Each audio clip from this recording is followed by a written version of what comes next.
Ағамның ажырасып кеткен әйеліне үйленгім келеді. Ағам үйіне кіргізбей қоятынын да білемін. Болған оқиға. Басында ол менің көздеп жүрген қызым болатын. Ауылға жиі келетін жиен қыз еді. 7-8 сыныптарды біздің ауылда оқыған. Сол кезден ғашық болдым. Бірақ балалық махаббатымды ол бой жеткенде де айта алмадым.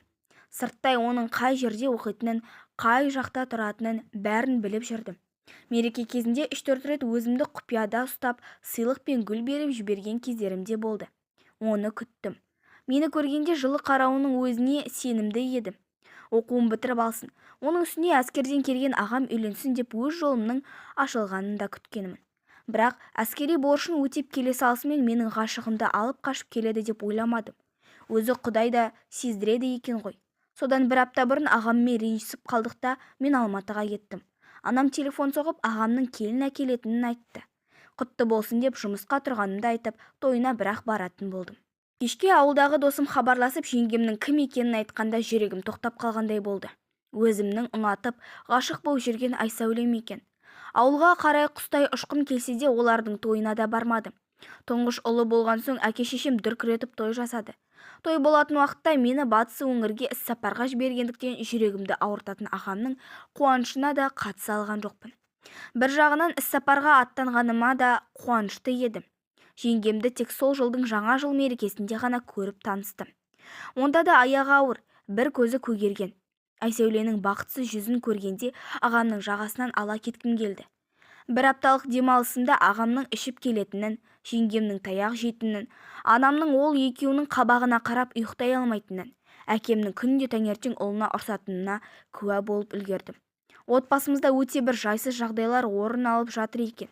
Менен кейінгі інім мектеп тұзықтық жасап, оның да уайымын көріп отырған әке-шешемді аядым. Ал таяқ жесе де үндемей жүрген Айсәуленің жағдайына іштей жылап қайттым. Содан кейін ауылға тағы бір жыл келе алмай тек жұмысқа салындым. 2-ші жылды өткізіп келгенімде ағамның ажырасқанын, екі ұлы мен Айсәуленің кетіп қалғанын білдім. Анам жылап, әкем күрсінді. Бірақ ол үшін ағам қиналып жүрмепті. Араға ай салып тағы бір келінді жетектеп келді үйге. Шынымды айтсам, ағамның ажырасқанына, шаңырағының шайқалғанына қуанған мен ғана шығар. Қазір Айсәуле де Алматыда тұрады. Онымен хабарласып, кездесіп тұрамын. Бірі 4, екіншісі 2 жастағы ұлдары да жақсы таниды. Бірге қыдырамыз кейде. Ажырасқалы бері бұрынғысынан да әдемі болып кеткен. Қызметке тұрған. Анасымен бірге пәтер жалдап тұрады. Кейде ақшалай да көмектесіп тұрамын. Жақында оған үйленгім келетінін айттым. Қарсы болған жоқ. Ойланатынын айтты. Тек әке-шешемнің қалай қабылдайтынын білмеймін әлі. Оларды да қиынға тап қылғым келмейді. Бірақ өмір менікі ғой. Ағамның ол үшін үйге жолатпайтынын да білемін. Бірақ өз өмірімді, тағдырымды өзім таңдап отырмын. Айсәуленің де бақытты болуға құқығы бар. Менің де өз жүрек қалауыма үйленуге хақым бар шығар. Осылай деген алматылық жігіт жеңгесіне үйленуге бекініп отыр. Әрине, бұл әмеңгерлік емес.